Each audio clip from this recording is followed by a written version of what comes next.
Good afternoon, everyone, and welcome to Torah with your host, Rabbi Anibal and Chag Sameach. Today is Yom HaAtzmaut, Israel's Independence Day, 77th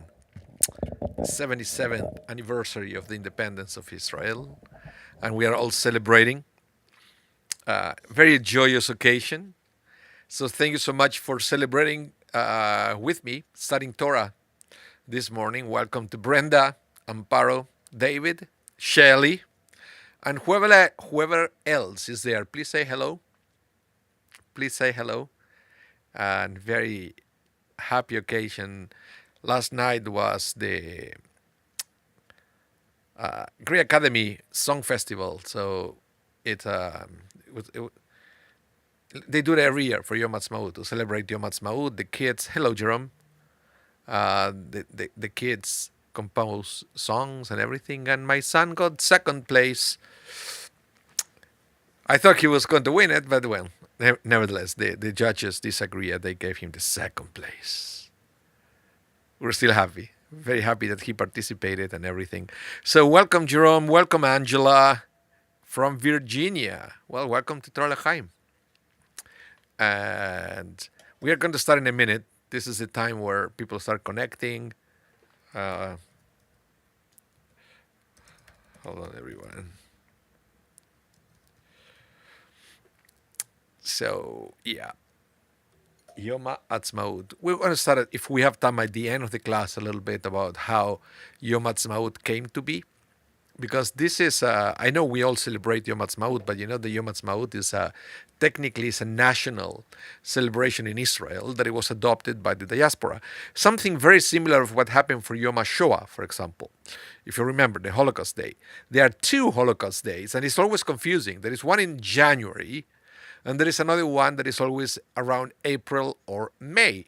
And people say, how can we have two Holocaust Day? Well, the one in January was established by the UN in 2005, and that is an international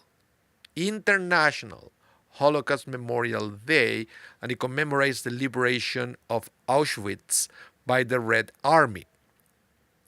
While Yom HaShoah is a national Holocaust Memorial Day, and it was established by the parliament in Israel, and it commemorates the uprising of the Warsaw Ghetto. And that one was originally adopted by communities in the diaspora, even though it was an Israeli national day. And then eventually, as I mentioned, the UN established the international one in January, so now we have two. So Yom HaAtzmaut, or yesterday that it was Yom HaZikaron, those are technically Israeli observance days, holidays, that were eventually adopted by the diaspora. So we are going to study that at the end of the class, God willing. God willing. Because first, we also have the Parsha for this week, which is very interesting, kind of gross to read it, if you ask me. It's talking about skin diseases and all the... And unfortunately, but there is no other way, the Torah is very graphic, describing all the skin, the way the skin looks. Because back in the day, they didn't have a photo to add to the Torah. You know, I will say, if that section of the Torah was written today, 21st century, it will be like a short paragraph, and then it will say, check photo number 1, and then you will see the way it looks. But it wasn't like that, so they have to use lots of words to describe what to look for when they were looking for all these skin illnesses. Some people think that the Torah is talking about leprosy, but it's not so clear. that is leprosy. We do know that it's a skin disease, but we don't know what it is. Okay, and I also go to your nearest emergency center. Yeah, back in the day, you had to go to if you have a problem with your skin, you had to go to talk to the priest, and the priest was the only one who was trained into that, and nobody else but the priest was authorized to say if you had this biblical illness called sarahat, that sometimes is translated as leprosy, but I don't think it is. But the only one who was able to give you a final word, final saying of what it is, a final diagnostic, was the priest, and the priest only. Okay, so let's begin. Let's begin with the class. I have it here. So, so the illness that we are going to analyze today is called tzaraat. Tzaraat. And whoever was sick or contracted or was, got tzaraat, that person was called Metzora. Okay? And it was a serious disease back then. It was contagious, it looks like. God forbid, if you got it back in the day, it had terrible consequences for the person, because you will have to leave your home and to go to a special camp where you will have to be with people with leprosy, because I believe that leprosy was one specific skin disease back then. It still exists, unfortunately. It's still around. Hi, Randy. Welcome. Still around. But because they didn't have the techniques that we have in this day and age to differentiate between one illness and the other, and what kind of, because leprosy is coming from a bacteria, it's an infection. So back then it was terrible, because maybe you had tzaraat, but you have to go and be with people that they actually had leprosy, and then you can contract leprosy. Oh, I don't even want to think about it. It was a terrible situation. Terrible situation. Okay, so the Torah says something very interesting. It said, Zot tiye Tazria-Metzora. The word Torah means instruction or law, not just the Torah that we read in the synagogue. Okay, the Torah, when the Torah uses the word Torah, is using it in the context of instruction, something that we're supposed to do. So this will be, in Hebrew it said tihiyeh, future tense, zot tihiyeh Tazria-Metzora, beyom taharato uva el hakohen. This will be the law of the Metzora on the day of his purification. He is to be brought to the Kohen. Because this is another thing, or the difference between Metzora and leprosy. Leprosy back in the day was a permanent situation. They didn't have a way to treat it. While tzaraat, for some reason, it could disappear. It could be cured. So that's why it also doesn't make any sense to keep calling it leprosy. And in fact, there was a skin doctor. He was from Winnipeg originally, but then he moved to Edmonton. And Jerry Cohen, that I think is Jerry Cates. That was his name. Jerry Cates, Dr. Jerry Cates. He lives in Edmonton right now. And he came, no, he didn't come to Winnipeg. He taught online once, a whole class. He spoke for an hour about skin diseases in the Torah. And it was fascinating, because he was saying that the description that the Torah specifically mentioned about this skin disease called tzaraat does not match the way you will describe leprosy. So it's very interesting. It will be more like, how you call it, psoriasis.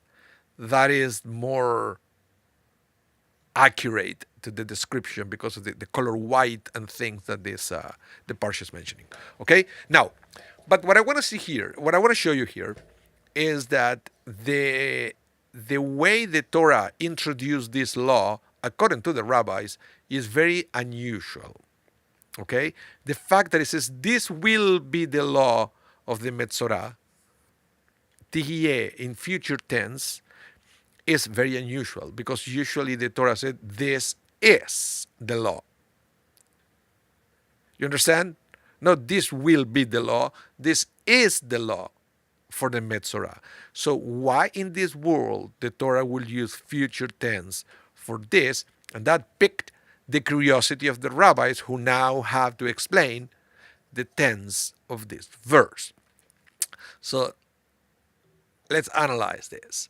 Rabbi Shimon Sofer, he said, why did the Torah not use a simpler phrase? Zot, Torah Metzora. This is the law of the Metzora.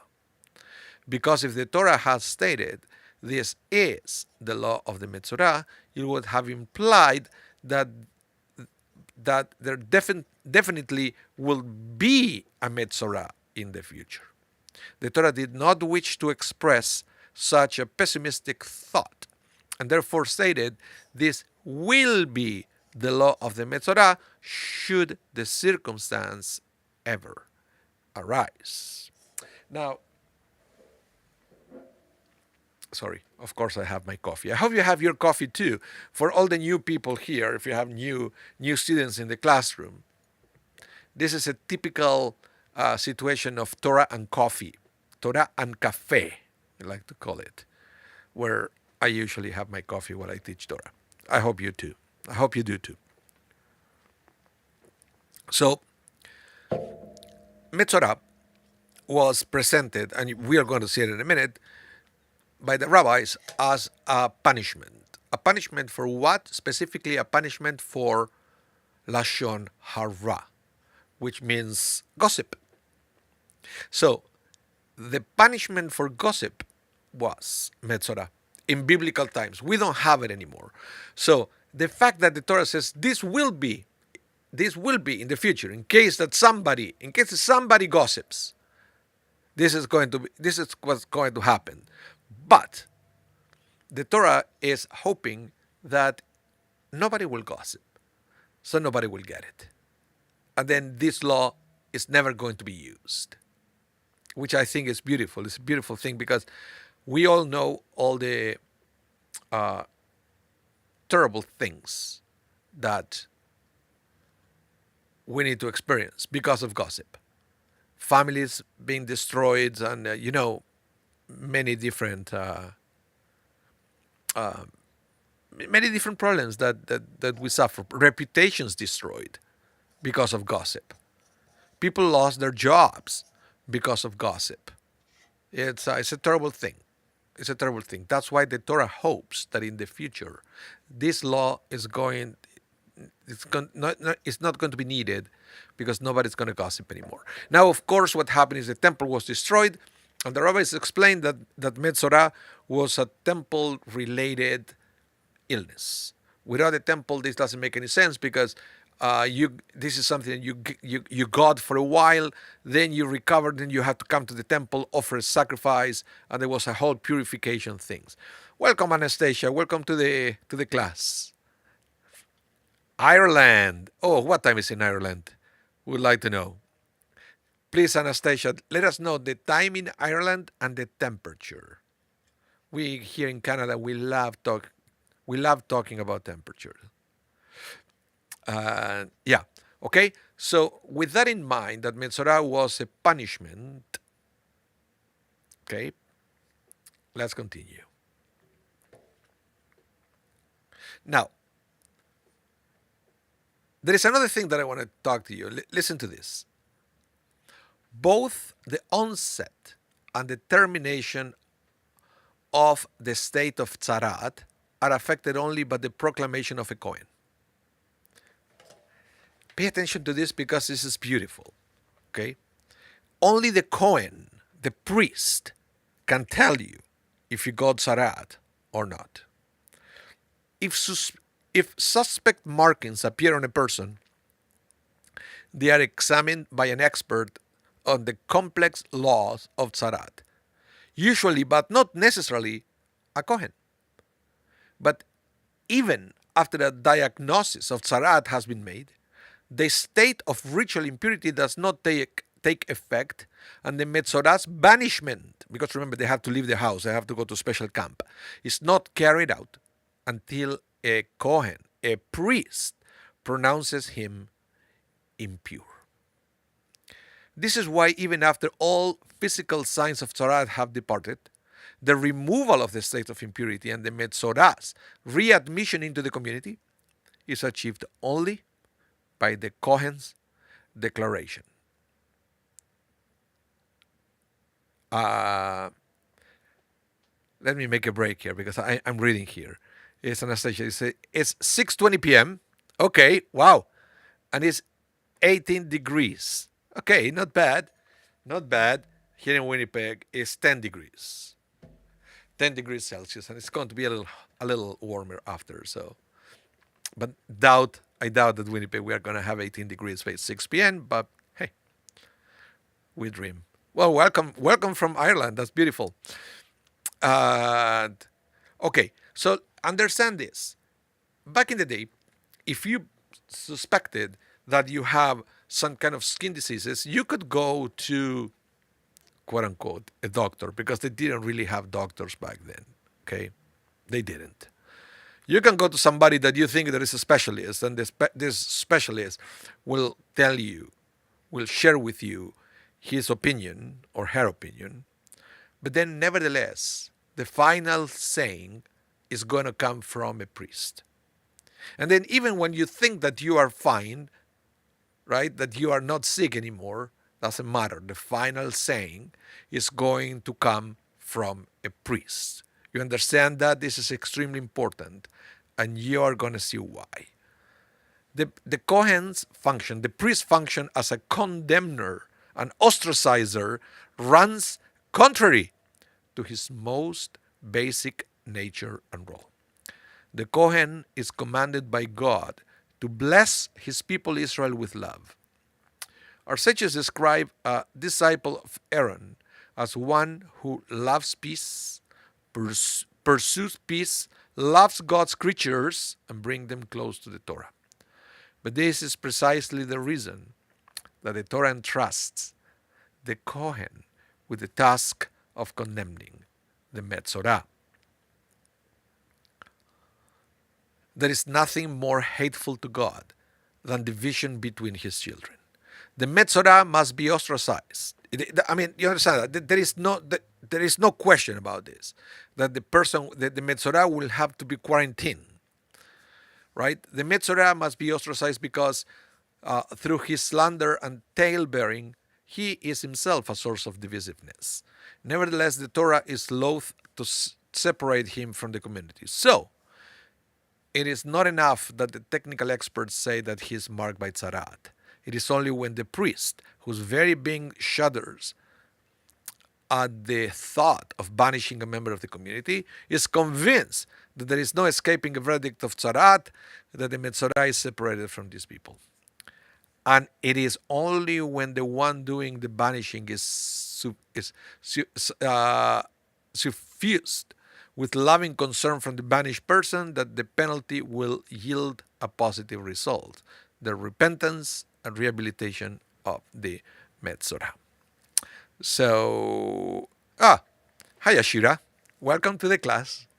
Shelley, you said, since the priest is a male, what was the situation with the person with the lesion was a female? Yeah, it was just, the priest will have to be the one checking that. Yeah, there was no way around that. There was no work around that. It was very serious because the consequences were terrible. And also the priest, in theory, he knew how to check the thing in a way that it was safe for him. And it was a terrible thing back in the day if you have to go to a leper's camp. It was a terrible place to be. But the whole idea here is that, at least for people that they are carrying the biblical tzaraat, that is temporary. That you go there just to experience in your flesh what it means to gossip, to create separation between people through gossip. You see, to understand that, what you are suffering right now, in your body. There are people suffering that in their souls, in their minds, for all the division that you created with your words. And what Rabbi Schneerson is saying, this is the latest Lubavitcher Rebbe. What he's saying here is, as part of the words of the Kohen, should be this kind of words of rebuke and words of, how can I say this? It's not just rebuke, it's words of inspiration. Inspiration for the person saying, you know what, you have to be out of your home, you have to go to this camp. It's a terrible place, but just reflect about what you did. Then the illness is going to go away, and then you're going to be able to come back, hopefully as a new person. That was also the concept of purification, that it will come after the person heals from tzarat. Yeah. But again, it was a terrible disease with terrible consequences for the person who carried it. But it was, and also very important, this is something that, now that I said that my wife, Ashira, is here in the class, she can tell you, because she works with infectious diseases, and how important it is to have a true diagnosis from a true expert, right? And we all experienced this during the COVID pandemic, where everybody had a Facebook PhD on viruses, right? And they were able to say what works, what doesn't work, what you have to do, what you don't have to do, don't worry. And then it's when you realize that they are real experts and Facebook experts. And I I have no doubt that back in the day with this kind of things like Tzarat, it was exactly the same. They were the real experts and they were the fake experts. So the real expert at the time was the Kohen, who was trained into the analyzing what kind of skin disease it was. And there were many others that probably they believed they knew. But the Torah says here also that you have to be careful, because the health of the entire people of Israel were at jeopardy if you would go around with an infectious disease. You go around people with it. So you go to the priest, he will examine you, and if in case you have to leave the camp, he will do it in a proper way. That's another thing that we can learn from here. Any questions?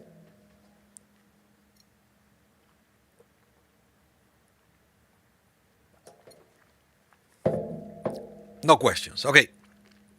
Let's continue. Now, let's talk a little bit about Lashon Hara, because, as I mentioned before, Tzarat, this skin illness, was presented by the rabbis as a punishment for Lashon Hara, from gossiping, going around, right, with gossip. And that's what I wanted to share this with you. I will read it and then hopefully we can talk about this. Lashon Hara. Lashon, by the way, means tongue. Hara means the bad tongue. The bad tongue. So you can understand where this is coming from. But it's technically in English translated as gossip. Even though in Hebrew gossip is rehilut. But we also use Lashon Hara. Lashon Hara is viewed by our sages as one of the worst sins that a person can commit. One of the worst sins. Why is it viewed so strictly? Because it is an abuse of the unique gift that distinguishes mankind from all other living things, the power of speech. And we talk in this class many times about this, about the power of speech that we humans have. That it doesn't mean that animals don't communicate with each other, but the sophistication that we have is a divine gift. Or at least that's the way we should understand it. It's a privilege that, I don't know if you ever had a pet or things that you sometimes, you will wish that your pet your dog, your cat, whatever you have, you will wish that it will be able to communicate, right? And then otherwise you have to try to guess what it's trying to tell you. Sometimes you understand, but it's limited. It's limited. Human beings can communicate such sophisticated concepts. That's why books have been written and movies have been produced, lectures have been recorded, because we have this capacity that is called the power of speech. That is incredible. We can educate, we can warn, we can inspire, we can uplift, but at the same time, the power of speech could be used for negative purpose. Speech could be used to deceive, could be used to embarrass, it could be used to curse, so forth, right? And that's why the rabbi think that Lashon Hara is a terrible thing, because it's considered an abuse of this beautiful gift that we receive from God. Yeah. So let's continue. The Talmud states that one who speaks Lashon Hara is like one who had denied the essence of our beliefs. Kafar va'ikar. Why? Because he has dishonored God by denigrating his special gift to us, or God's special gift to us, the power of speech. Even more than Lashon Hara is a terrible sin because of the attitude it demonstrates toward the human race, as explained above. It is even more sinful because of the attitude it demonstrates toward Jewish people. Lashon Hara causes hatred, and its consequences are discord and disunity, which topple the pillars that support our people. I don't know if you are aware of this. Sorry, I'm gonna stop here for a second. I don't know if you know this, but when we read in the Talmud about the destruction of the temple, the second temple specifically, it says there that the second temple was destroyed because of an episode of Lashon Hara. Because there was a man who was offended by a host of a party. It doesn't really matter the details here. So he was so upset for this public embarrassment that he went to talk to the Roman emperor to gossip about the Jews and invent things about what the Jews they wanted to do to Rome and so forth. So then you can understand the terrible consequences that Lashon Hara could have. Let's continue. So I'm talking about the destruction of the temple. We are still suffering for that, for the destruction, not just the destruction of the temple, but the loss of our homeland. It took us 2,000 years to come back. Shalom is an absolute prerequisite to the existence of Am Israel, the people of Israel. Therefore, Lashon Hara is not merely a sin against the ones spoken against. It is a sin against the Jewish people as a whole. This is so obvious that it is not necessary to address it at length. The Talmud Yerushalmi relates that when Rabbi Akiva was imprisoned by the Romans, Rabbi Yochanan, his handler, needed to ask Rabbi Akiva a halachic question. Rabbi Yochanan therefore pretended to be a peddler, and he stood outside the window of Rabbi Akiva's cell calling out, "Who wishes to buy needles?" He said from the back. It was like a message in a secret code, right? He said, "Who wishes to buy needles?" So Rabbi Akiva could hear. And Rabbi Akiva used a similar tactic to answer the question, interspersing the words of the answer as he asked, "Do you have small ones?" Why did Rabbi Yochanan pretended to be selling needles, and why did Rabbi Akiva pretended to want small needles? This was the period after the destruction of the second temple, which was destroyed because of the sin of Sinat Chinam, baseless hatred, and Lashon Hara, as I explained before. Seeing the suffering of his teacher, Rabbi Yochanan was calling out in anguish, "Who will repair the tears that have destroyed our nation?" Rabbi Akiva answered that as important as healing the tears in the nation is, that is not enough. Only the small ones, the youth, are united in their faith and in their loyalty to the Torah, and so only in that case can be hope. So in other words, this is something, the avoidance of lashon hara, of gossiping. This is something that has to be taught from early age, and you will see that, and you probably experience this, that gossip gets worse as we age. Think about that. I'm pretty sure you can find examples in your life. People you know, it might even be you, that the more we age is almost the most that we get together with people. Like, what do? We have nothing else to do that gossiping about others. When you see the kids, they're entertained with other things. It seems that they always have other ways to find entertainment. Maybe they're more physical, I don't know.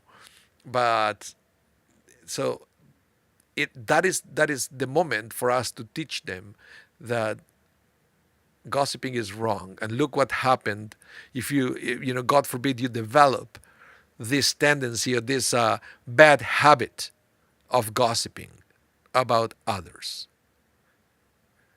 So that's why Rabbi Akiva was saying, the solution is on the youth, on the little ones, that they are still pure.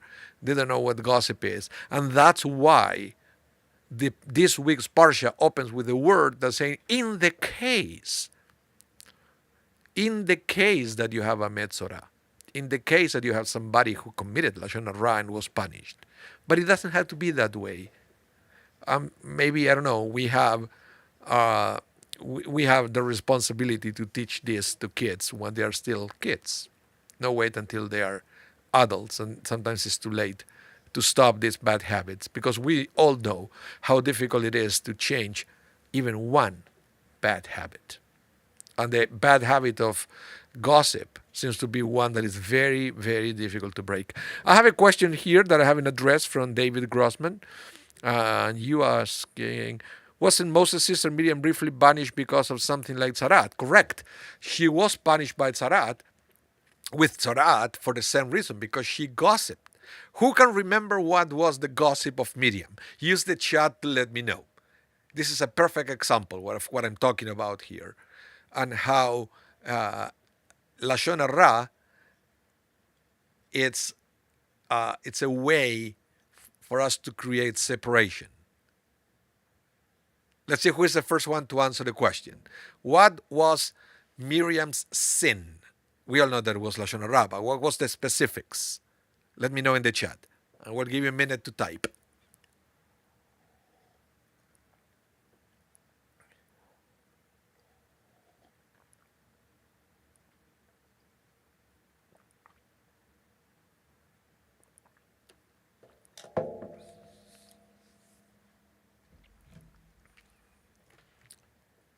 Not yet? Nothing? I will give you 10 seconds and I will say the answer.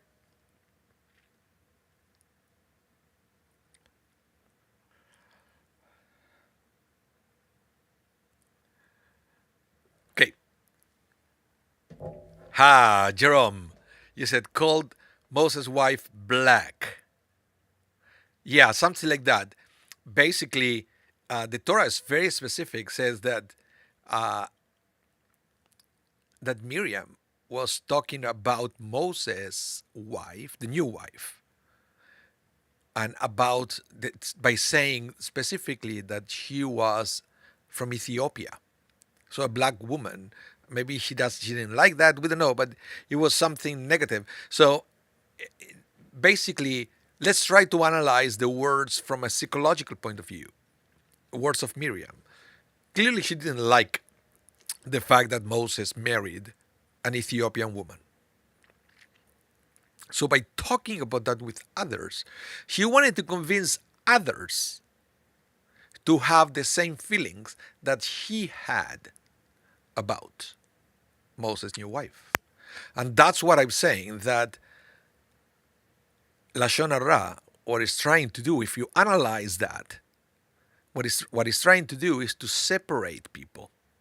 You know, when you gossip about somebody to somebody else, when you talk to your friends and you start bringing stories about somebody else, what you're trying to do is you're trying to convince your friends to dislike that other person the way you dislike them. That is the terrible thing, that it's at the core of lashon hara, of gossip. You're trying to convince somebody else to dislike another person the way you dislike them. Think about that. Roberta, welcome to the class. Yes, Kush. She was a Kushit. I don't know how you say it in English. Kushite, a Kushite, but the land of Kush was what present day Ethiopia. That's what it was. Yeah, it was terrible. It was terrible. So she was immediately punished with Sarat.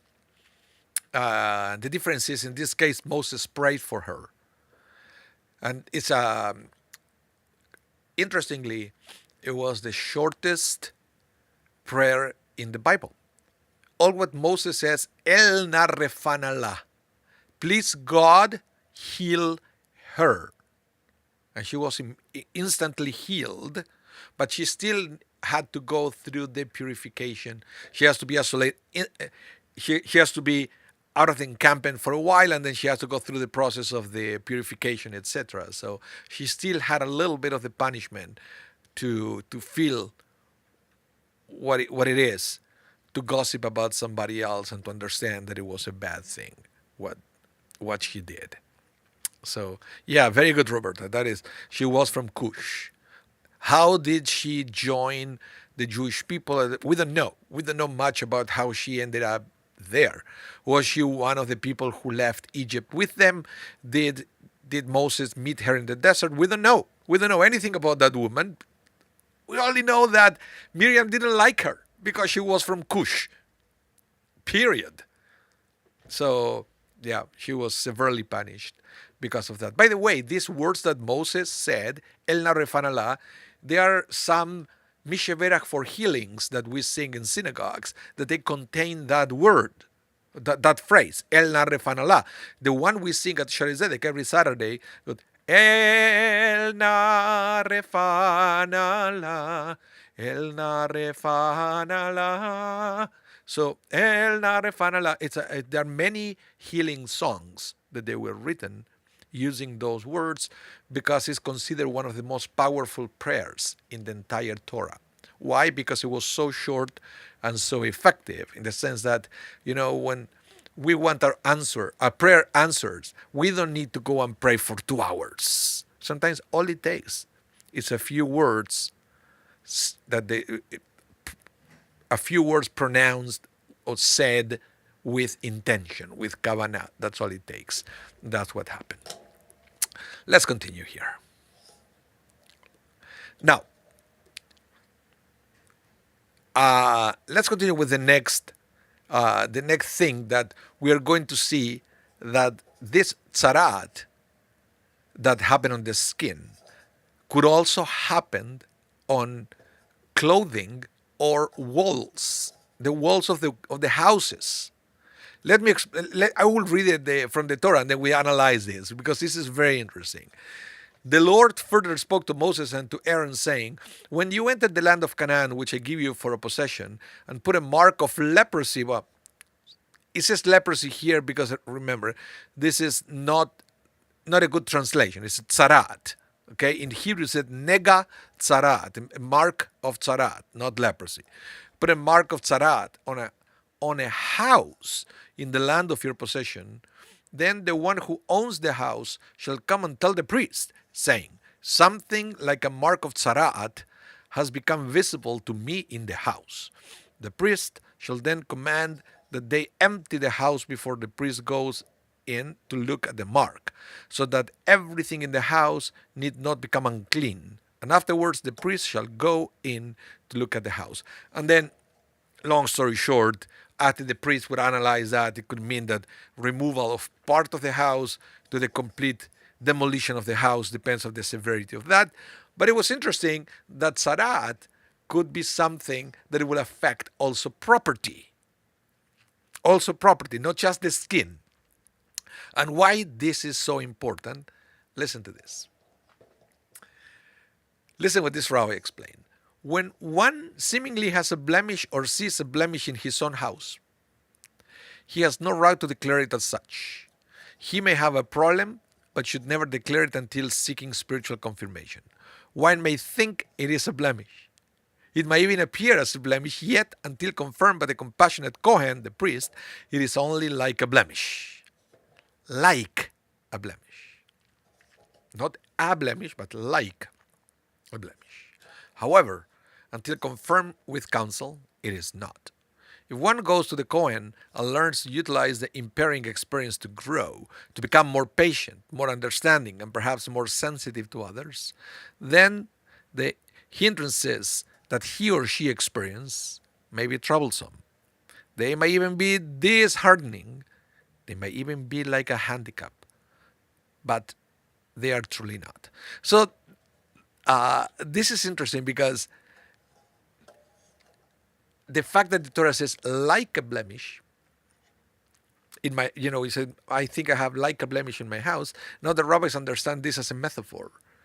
Have you ever think that, something is wrong, or you are so negative about yourself or your family, your household and everything. And basically what it said is, before you beat up yourself about something that you feel that is so wrong and so negative about you or your home, hold on for a second. Get some counsel. Talk to somebody.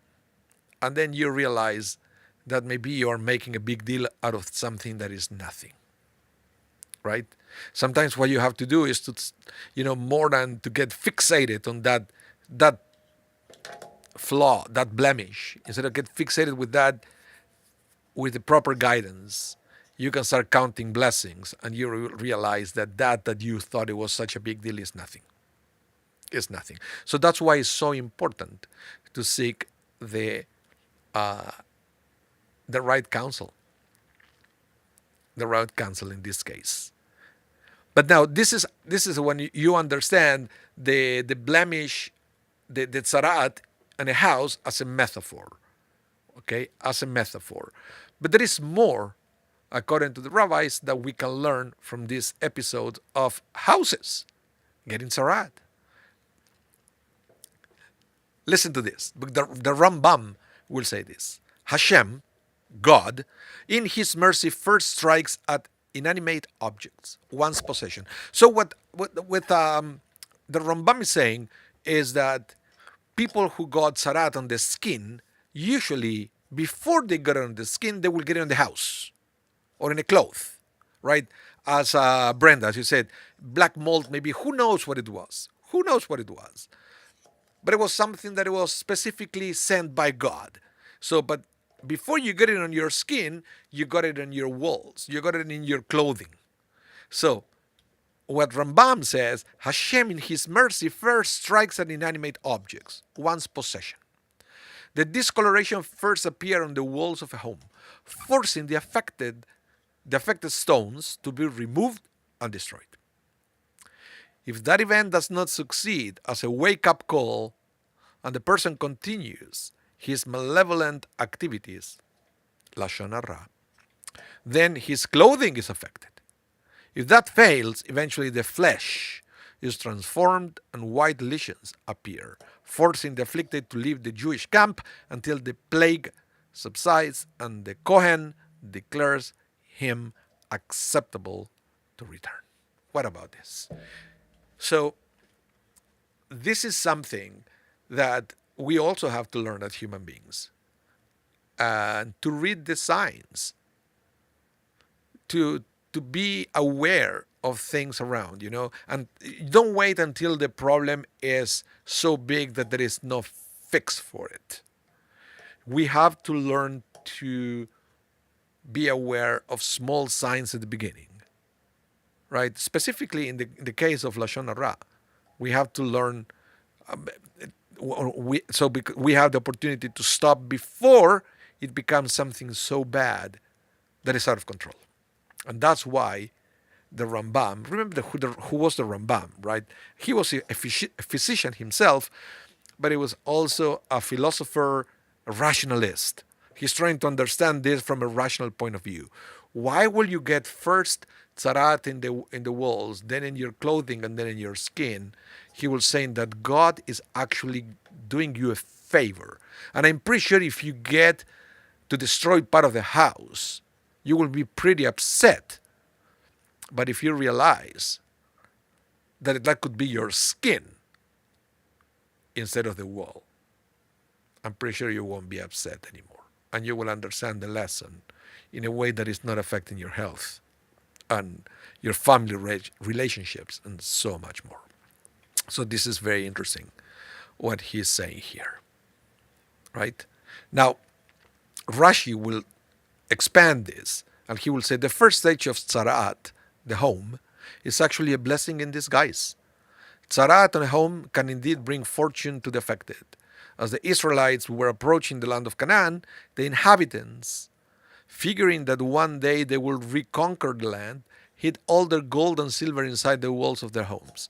When one dislodged the afflicted stones of his home, he will find the hidden treasures that they were left by the fleeing Canaanites. And again,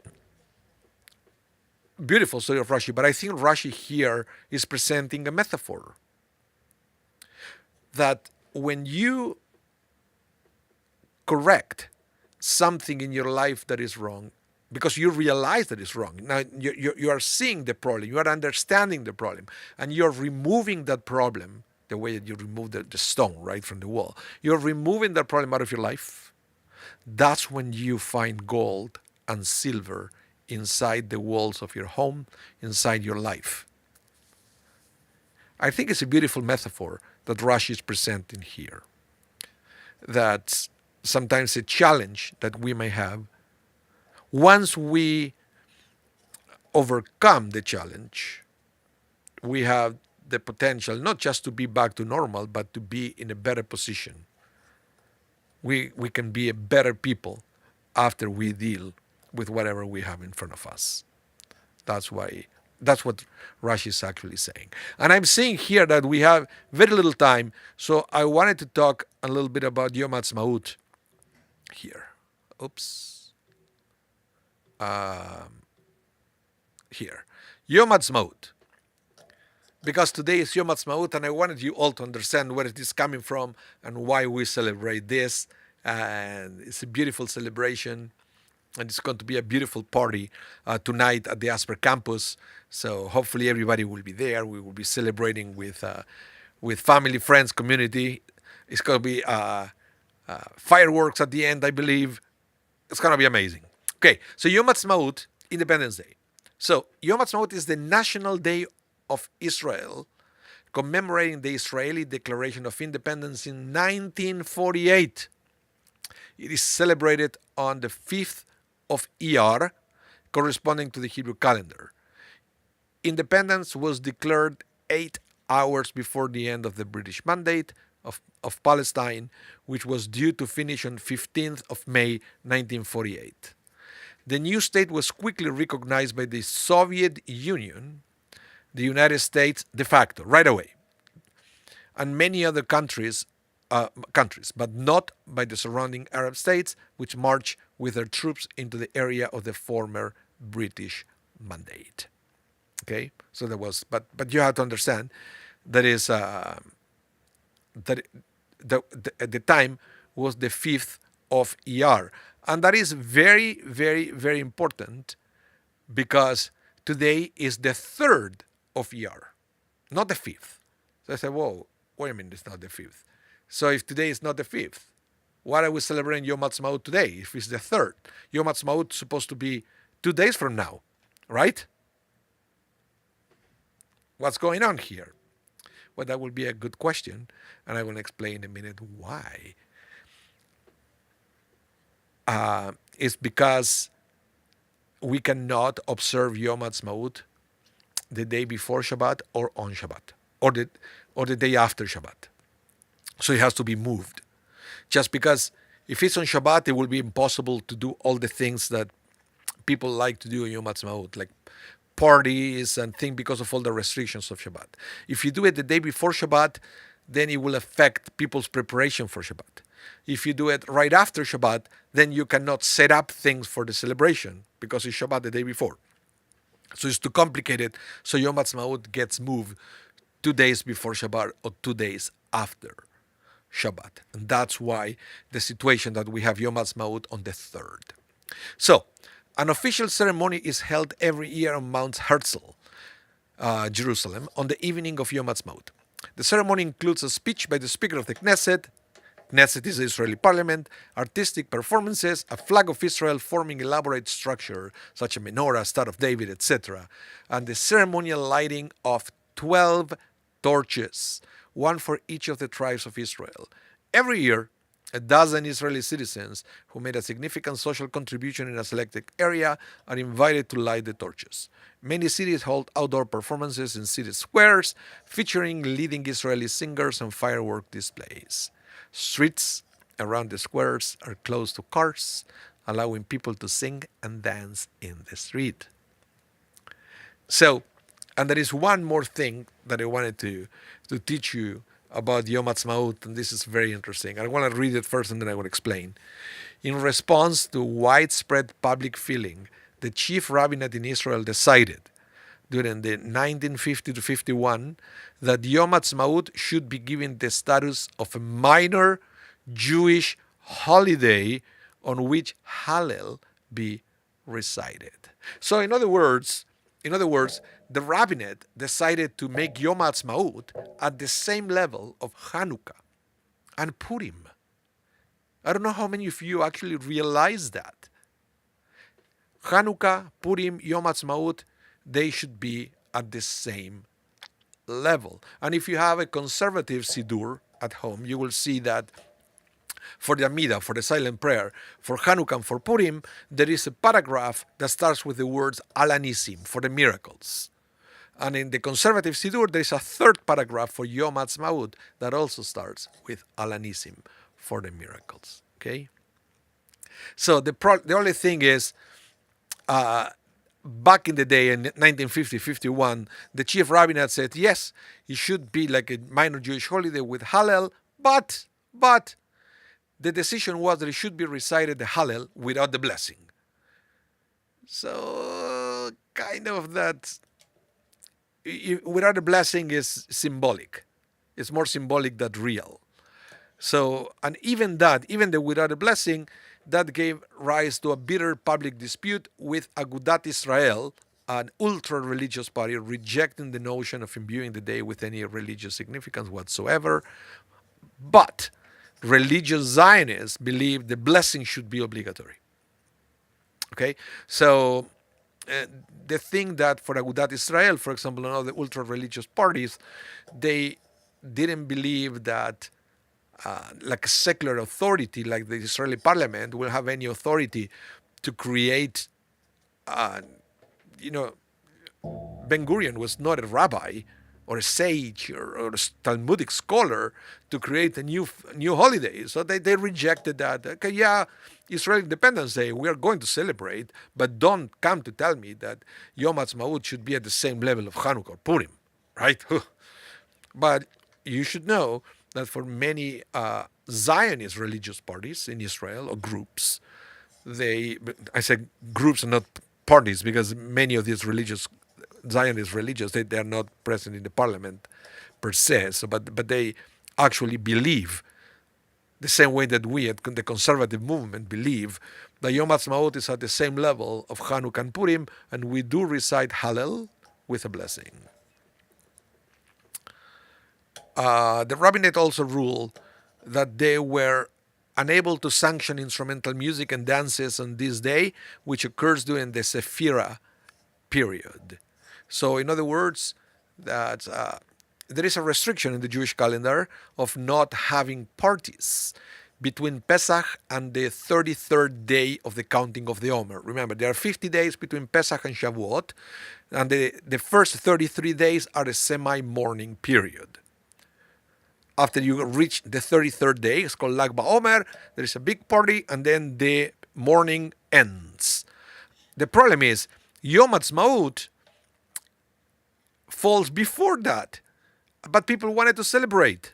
People wanted to celebrate, and so in other words, the rabbinate said, "Okay, you want to celebrate? We can sanction. We can't tell you. We can't say no. We can't say no because this is very important." So the recitation of the blessing over Hallel was introduced in 1973 by Israeli Chief Rabbi Shlomo Goren. Finally, it was made official. The conservative movements read the Torah portion sometimes, not every synagogue. Special of Torah include a version of Al Anisim during the Midah, and that is happening on every conservative synagogue. Okay? So I hope you will find a way to celebrate Yom Ha'atzmaut today. It's very important that we do that. And I know that, God willing, I'm going to be there at the Asper campus here in Winnipeg. So wherever you live, find a way to celebrate Yom Ha'atzmaut. It's a beautiful day to celebrate with our Jewish brothers and sisters. Okay? So thank you, everyone, for tuning in this afternoon. It's always great to share words of Torah with you. And, of course, good coffee. And please stay safe. This class is going to be rebroadcasted at 8 p.m. Central Time in case you want to play it again. And otherwise, hope to see you next week. Again, be safe. God bless. Hope to see you soon. Chag Sameach, everyone. Bye.